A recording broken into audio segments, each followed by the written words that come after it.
Good day, ladies and gentlemen. I am Favor Abashi and you're welcome to Jesus Loves You channel. Please, if you're coming here for the first time, please, I would love you to hit that subscribe button and also hit that bell, because you'll be doing us a lot of favor, or a big favor. Once you hit that bell, whenever we drop our daily content, you will get notified. We'll be talking about something very interesting this morning, which is Obasanjo's worries, Jonathan's prescription, 3 other stories we track, and why they matter. Stay tuned. 2 former presidents of Nigeria, Olusegun Obasanjo and Goodluck Jonathan, could not hold back their thoughts on recent events in the country. Why Obasanjo, though not through his usual letter, drew the current situation of things in Nigeria, Jonathan harped on possible solutions to the country's electoral woes. These were among the 5 major political events of last week that drew national attention. Former President Olusegun Obasanjo on Thursday, September 10th, lamented that the current situation under President Muhammad Buhari's administration. Obasanjo, who spoke at the consultative dialogue attended by members of the Afanire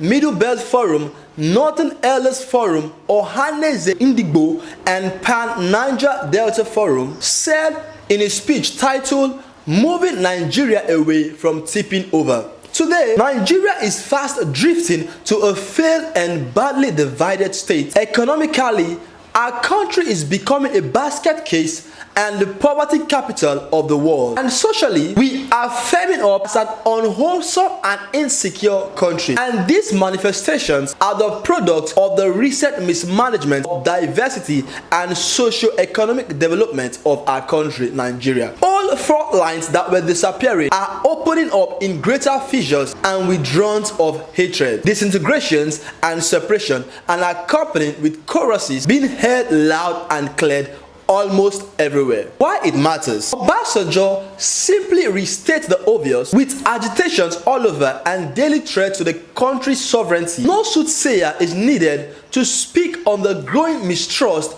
between and among Nigerians' federating units. When the federal character principle is not law, merit is thrown to the dogs and appointments are determined by nepotistic consideration. Hate or like Obasanjo, the impact of a submission cannot be thrown away. It will be too foolhardy to ignore the substance of what the former leader has said and has continued to hammer on. According to what the ex-president Olusegun Obasanjo has said, is kind of right, because we need unity even in our diversity. In the same vein, ex-president Goodluck Jonathan on Wednesday hammered on electoral rules in Nigeria and Africa, advising that electronic voting was needed to achieve credible voting in the country. The former president said, taking a critical examination at the way elections are conducted across the continent, at least from the one he has observed, he has seen that the only way that we can get there is through electronic voting.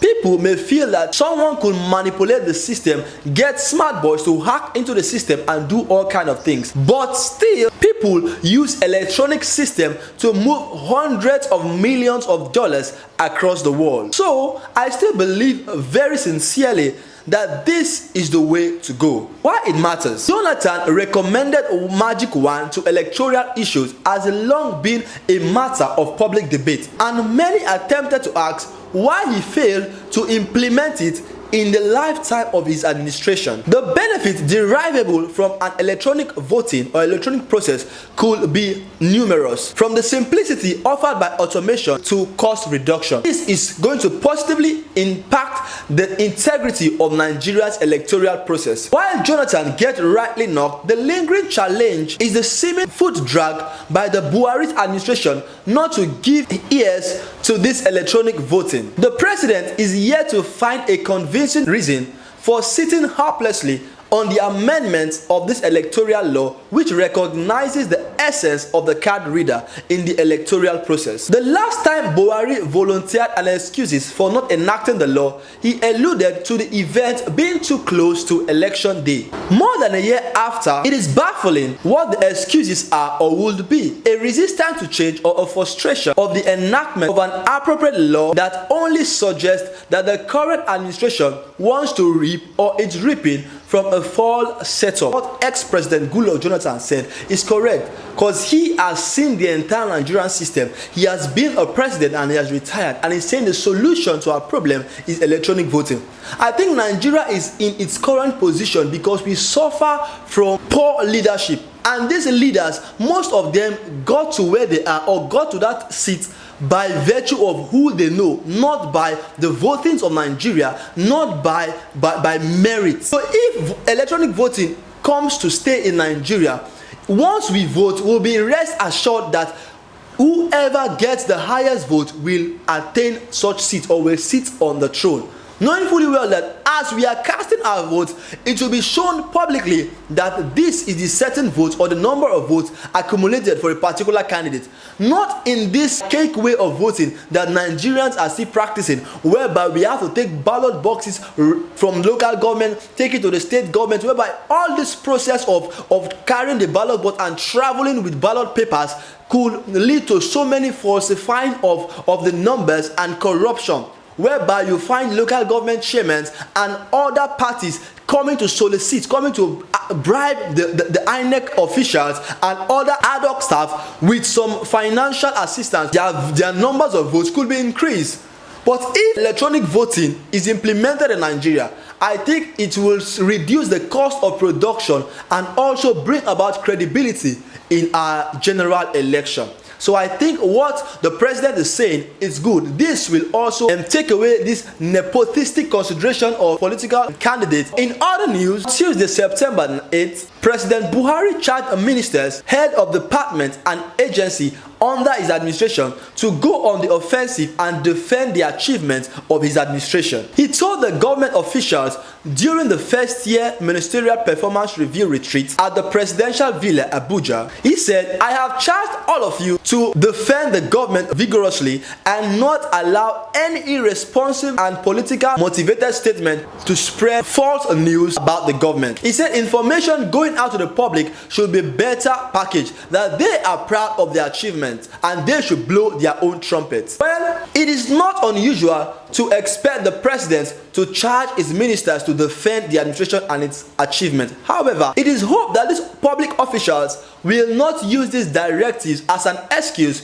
to see views that are not favorable to the government as irresponsible and politically motivated, and then write on them to malign and harass Nigerians. President Buhari must see resentment as an integral process of the country's democratic change and resist the urge to box the citizens into an undemocratic space. In other news, lie skill theory. The Minister of Information and Culture, Lai Mohammed, at a press briefing in Abuja on Monday, September 7th, said the price of petroleum in Nigeria remains among the cheapest in Africa. According to him, despite the recent increase in the price of fuel to 162 naira per litre, petrol price in Nigeria remained the lowest in West Central African sub-region. Outside the sub-region, petrol sells at 211 naira per litre in Egypt and 168 naira per litre in Saudi Arabia. You can now see that even with the removal of subsidy, fuel price in Nigeria remains among the cheapest in Africa. That the subsidy regime have created more dysfunction in the economic system. What lies qualitative foundation is the argument that Nigeria's petrol is the cheapest in Africa. The minister said Nigeria is the poverty capital of the world, making its citizens among the most impoverished human beings on earth. He also refuses to acknowledge that Nigeria, with one of the lowest minimum wages in the world, has most of its citizens living in penury. Lai Mohammed is reminded that in 2012, as the publicity secretary of the Defunct Action Congress of Nigeria, ACN, he had criticized the administration of the former president Goodluck Jonathan planned removal of subsidy. He had then called on the National Assembly and the organized labor to stop subsidy removal, saying ACN remains convinced that fuel subsidy removal is not in the best interest of Nigerians. Nigerians could anticipate more of a Lai Mohammed commentary in the weeks and months ahead as the government enforces more austerity measures. Well, thank you for staying tuned till this very minute. Please, if you haven't subscribed till now, please, I will love you to hit that subscribe button and also the bell by the side. Keep watching Jesus Loves You channel, and God bless you.